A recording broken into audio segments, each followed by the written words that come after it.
I'm Kelly Wilson, and this is my wife, Angie. We have been members at Second Baptist since we were children, about 51 years now. We met there. Our children were born there. Our children accepted Christ there. Our grandkids are starting to accept Christ there. My dad got burned at church sometime, somehow. I don't know what happened, but he swore he'd never go to church until there were no more hypocrites. So I didn't attend church as a child, but I was never told I couldn't go to church. And when I was in 7th grade, a friend of mine, seventh grade at school, told me there was this really cute boy that played dodgeball at Second Baptist Church. So I started going on Wednesday nights to play dodgeball. We became very active in the youth group. I came to know the Lord. I got the best gift of all, the gift of salvation, through chasing this young man here. We dated all through high school. Yeah, so we got married right out of high school, married at Second Baptist on Oak Grove in the chapel. In 1980. I just aged us. Oh my. Yikes.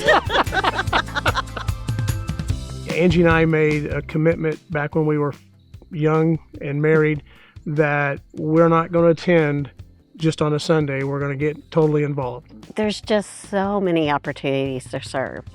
There's so many ways that you can find your niche. What are you passionate about?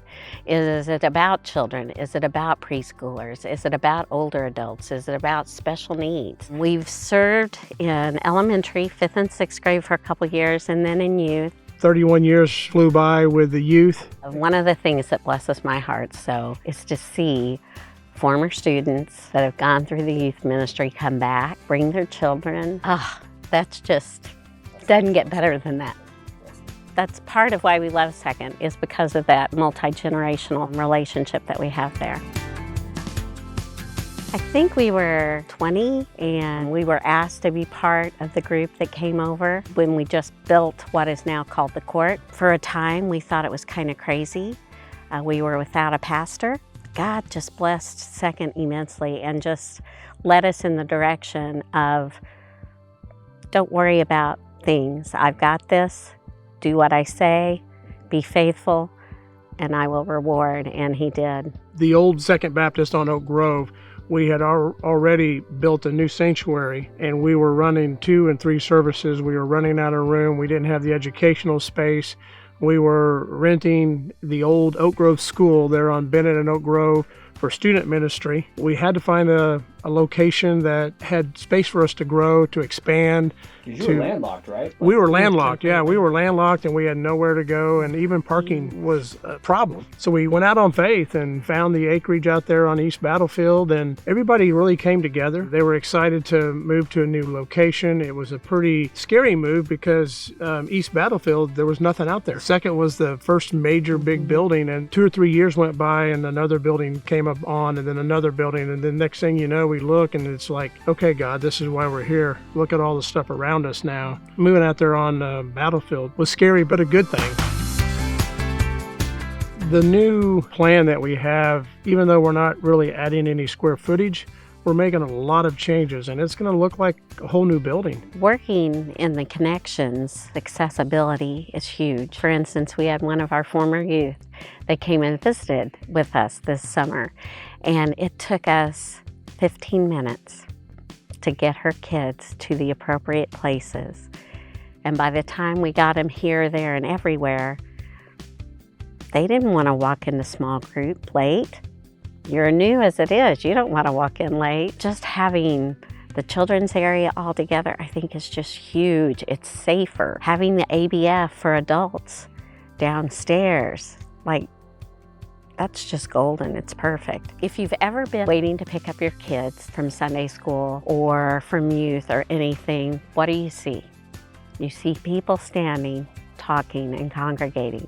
Imagine if we had a spot where you can sit in comfort and you can have that cup of coffee, you can pray. Wow.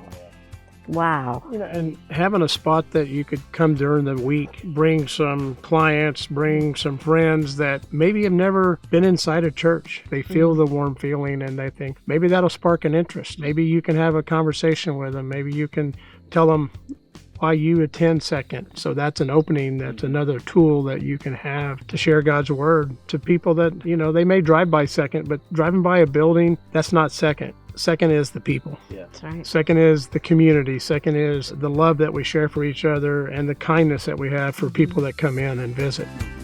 I want to take the pledge that Angie and I have already made and turned it into the church. We felt really strong about doing that and leading out in that aspect of the campaign coming up. But I want to see God take that pledge and use it to its fullest. I really believe that when you go out on faith and pray about that, and God shows you what you need to give and go above your tithe, we can't hold God back then. I want my kids and I want my grandkids to see God show off in an amazing way, like He did when we moved from Oak Grove to Battlefield. How crazy is that? We didn't even have a pastor. What do you mean you're moving and you're building a new building? Are y'all nuts? Yeah. And I want that. I want my kids to experience that. And I know that God's going to do it.